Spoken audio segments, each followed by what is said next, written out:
Okay, here it is, stock.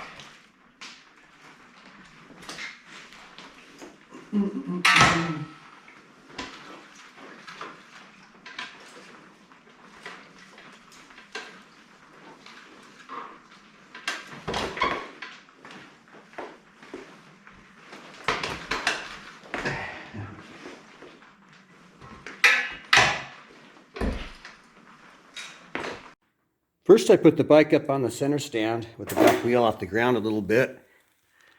Then I pulled this nut off of this side and a washer, 17 millimeter, 14 millimeter on the other side. I didn't have to hold the other side.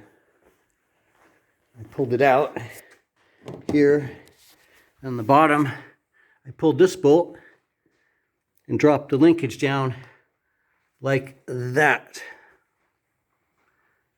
Next, I will remove this and remove the shock. One thing I like to do is be careful with my wrenches.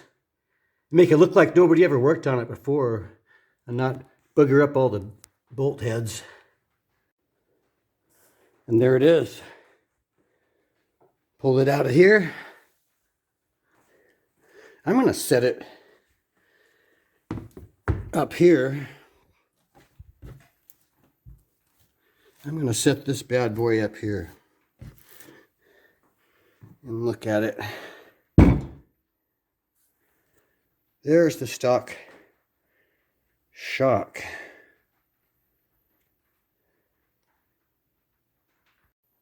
There's the new shock for comparison. They're sitting side by side. The K-Tech is smaller in diameter. Should be easier to install it. I removed the top shock bolt first, then just the rear linkage, dropped it out of the way, and I put the shock, removed the old shock, put the new one in. You need to tighten this shock bolt before you put the linkage back because you won't be able to access the bolts otherwise. Now I've installed this bolt, and now I'll tighten that bolt. I don't use a torque wrench on stuff like this. I tightened it nice and snug, and those are lock nuts. It's not going to come off. I've tightened the top shock bolt. Now I'm done. That was a lot easier than I thought. Didn't take long at all. It took me about 10 minutes. I didn't put any grease on the pins on these bolts because they already had it on them. I hear people say they're all dry, but mine had a thin film of grease on them. I didn't put any more on there. Okay, the moment of truth. The moment of truth.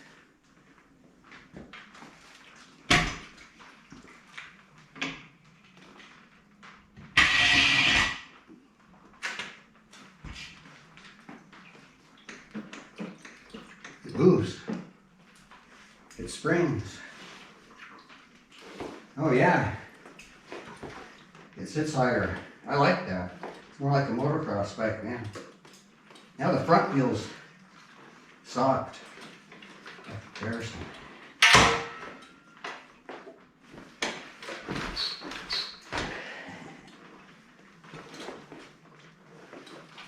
That feels pretty good, actually. I like that.